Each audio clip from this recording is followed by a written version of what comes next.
میرے پیارے بھائیوں، دوستوں، بزرگوں، نوجوان ساتھیوں، السلام علیکم ورحمۃ اللہ وبرکاتہ۔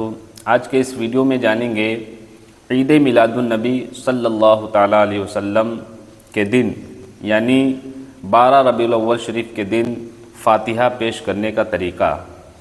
کس طریقے سے فاتحہ پیش کرنا ہے 12 ربیع الاول کے دن، اور کون کون سی صورتیں پڑھنا ہے، پڑھنے کا طریقہ کیا ہوگا، بخشنے کا طریقہ کیا ہوگا، یہ سارا طریقہ، یہ ساری باتیں اس ویڈیو میں آپ جانیں گے۔ اگر آپ چاہتے ہیں کہ اپنے گھر پہ مکمل طریقے سے، صحیح طریقے سے ایصال ثواب کریں، حضور کی بارگاہ میں فاتحہ پیش کریں، تو اس کے لیے ضروری ہے کہ آپ اس ویڈیو کو شروع سے آخر تک ضرور دیکھنا، تاکہ آپ کو مکمل طریقہ معلوم ہو جائے۔ ٹھیک ہے، تو چلیے طریقہ جانتے ہیں کس طریقے سے فاتحہ پیش کرنا ہے۔ دیکھیے، سب سے پہلے جب آپ فاتحہ کے لیے بیٹھیں تو ضروری ہے کہ وہ جگہ پاک اور صاف ہو جہاں پہ آپ فاتحہ پیش کریں گے۔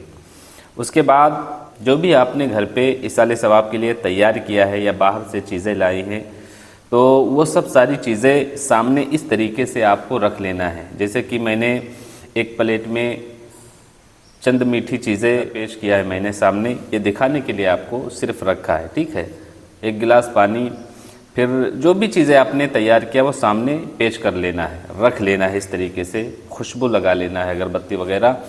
اس کے بعد قبلہ کی طرف آپ کو بیٹھ جانا ہے۔ ٹھیک ہے، کوئی چیز بچھا لیں، اس کے اوپر وہ ساری چیزیں رکھ لیں۔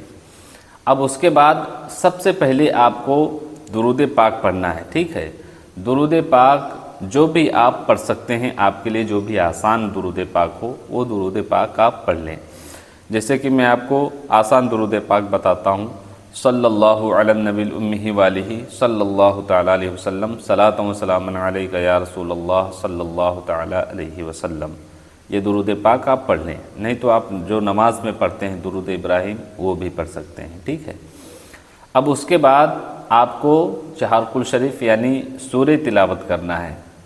اب میں تلاوت کرنے جا رہا ہوں، اس میں سے جتنی آپ صورتیں تلاوت کر سکتے ہیں اتنی آپ کیجیے۔ ٹھیک ہے، ضروری نہیں ہے کہ جتنی میں پڑھوں اتنا ہی آپ کو پڑھنا ہے، جتنی آپ پڑھ سکتے ہیں اتنی تلاوت کر کے آپ ایصال ثواب کریں، یعنی بخشیں۔ بخشنے کا طریقہ ضرور سماعت کر لینا۔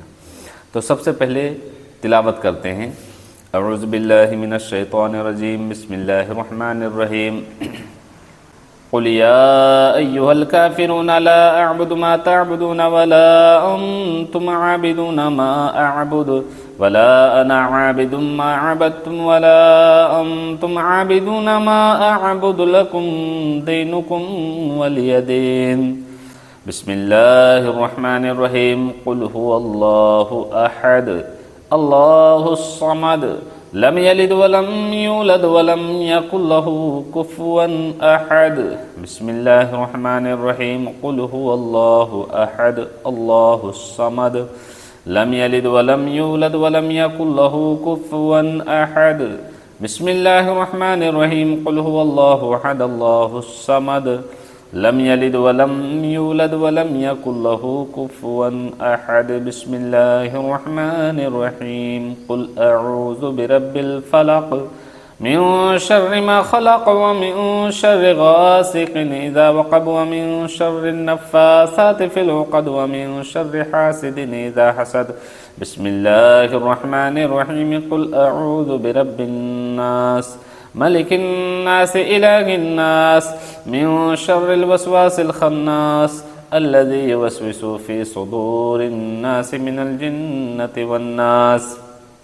بسم اللہ الرحمن الرحیم، الحمد للہ رب العالمین الرحمن الرحیم مالک یوم الدین، ایاک نعبد و ایاک نستعین، اہدنا الصراط المستقیم صراط الذین انعمت علیہم غیر المغضوب علیہم ولا الضالین، آمین۔ بسم اللہ الرحمن الرحیم، الف لام میم، ذالک الکتاب لا ریب فیہ هدى للمتقين الذين يؤمنون بالغيب ويقيمون الصلاة ومما رزقناهم ينفقون والذين يؤمنون بما أنزل إليك وما أنزل من قبلك وبالآخرة هم يوقنون أولئك على هدى من ربهم وأولئك هم المفلحون وإلهكم إله واحد لا إله إلا هو الرحمن الرحيم إن رحمة الله قريب من المحسنين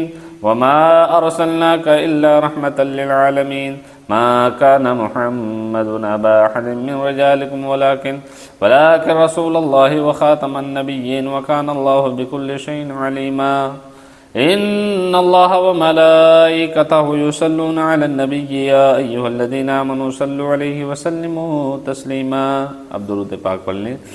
صلی اللہ علی محمد صلی اللہ علیہ وسلم. یہ چھوٹی درود پاک آپ کوئی بھی پڑھ سکتے ہیں. بسم اللہ الرحمن الرحیم. الا ان اولیاء اللہ لا خوف علیہم ولا هم يحزنون الذين آمنوا وكانوا يتقون سبحان ربك رب العزة عما يصفون وسلام على المرسلين والحمد لله رب العالمین. الفاتحہ. اب آپ کو بخشنا ہے، ٹھیک ہے؟ ہاتھوں کو اٹھا لینا ہے اور سب سے پہلے اس طریقے سے کہنا ہے یا اللہ یا پروردگار عالم مالک و مولا. جس بھی الفاظوں سے آپ اپنے رب کو یاد کر سکتے ہیں اس الفاظوں سے آپ کہیں یا اللہ یا رحمان یا رحیم یا کریم یا ستار یا غفار، جتنے الفاظوں سے آپ پکار سکتے ہیں. مولا کریم پروردگار عالم جو کچھ میں نے قرآن مقدس کی تلاوت کی ہے، چہار کل شریف تلاوت کی ہے، صورتیں پڑھا ہے مولا، اس میں کسی بھی قسم کی غلطیاں ہوئی ہوں تو مولا معاف فرما. مولا کریم جو کچھ میں نے اپنے حیثیت کے مطابق سامنے پیش کیا ہے مولا، اس کا ثواب اور جو کچھ میں نے تلاوت کیا ہے اس کا ثواب سب سے پہلے تیری بارگاہ میں شرف قبولیت عطا فرما مولا. اس کے بعد اپنے بارگاہ کرم میں قبول فرما کر بالخصوص دونوں جہاں کے مالک و مختار، کیونکہ ہم حضور پاک صلی اللہ تعالیٰ علیہ وسلم کی بارگاہ میں خصوصاً ایصال ثواب کر رہے ہیں، یعنی حضور پاک کی بارگاہ میں اس کا ثواب پہنچا رہے ہیں، تو ہم خاص کر کے آقا کا نام لیں گے. بالخصوص مولا اس کا ثواب دونوں جہاں کے مالک و مختار سید الکونین جناب احمد مجتبیٰ محمد مصطفیٰ صلی اللہ تعالیٰ علیہ وسلم کی بارگاہ میں بالخصوص مولا اس کا ثواب پیش کرتے ہیں، قبول فرما. نبی پاک صلی اللہ تعالیٰ علیہ وسلم کے صدقے توسل سے 1 لاکھ یا 2 لاکھ کم و بیش انبیاء کرام، رسولہ نظام، کل صحابیات، صحابہ کرام، تابعین، تابعین کرام، خلفائے راشدین، حضرت ابو بکر صدیق رضی اللہ تعالیٰ عنہ سے لے کر چاروں خلفائے راشدین کی بارگاہ میں پیش کرتے ہیں، مولا قبول فرما. یا اللہ اس کا ثواب حضور پاک صلی اللہ تعالیٰ علیہ وسلم کے والدین کریمین سیدین کی بارگاہ میں پیش کرتے ہیں، قبول فرما. حضرت خدیجۃ الکبریٰ رضی اللہ تعالیٰ عنہا سے لے کر حضرت عائشہ صدیقہ رضی اللہ تعالیٰ عنہا تک کل ازواج پاک رضی اللہ تعالیٰ عنہم اجمعین کی بارگاہ میں پیش کرتے ہیں، قبول فرما. یا اللہ اس کا ثواب حضور کے صدقے توسل سے شہید الشہداء سرکار سیدنا امام حسن و حسین رضی اللہ تعالیٰ عنہ، مولا علی کرم اللہ وجہ الکریم، اہل بیت اطہار پاک پنجتن کی بارگاہ میں پیش کرتے ہیں، قبول فرما. شہدان کربلا کی بارگاہ میں پیش کرتے ہیں، قبول فرما. شہدان احد کی بارگاہ میں پیش قبول فرما. شہدان خندق کی بارگاہ میں پیش قبول فرما. شہدان بدر کی بارگاہ میں پیش قبول فرما. اسی طریقے سے تمام شہداء کی بارگاہ میں ہدیہ کر کے ثواب پہنچا کر پھر کہیں حضور کے صدقے میں مولا اس کا ثواب پیر لاسانی محبوب سبحانی قطب ربانی شہنشاہ بغداد سرکار بڑے پیر دستگیر غوث پاک رضی اللہ تعالیٰ عنہ کی بارگاہ میں ثواب پیش کرتے ہیں، مولا قبول فرما. یا اللہ اس کا ثواب سلطان الہند عطائے رسول خواجہ خواجگاں سرکار خواجہ معین الدین چشتی غریب نواز کی بارگاہ میں پیش قبول فرما. غوث و خواجہ کے صدقے میں اولیاء ہند کے تمام بزرگان دین، ٹھیک ہے، اپنی زبان سے جتنے آپ کو نام یاد ہوں میں اپنے یاد کے مطابق آپ کو اس طریقے سے بتا دیتا ہوں.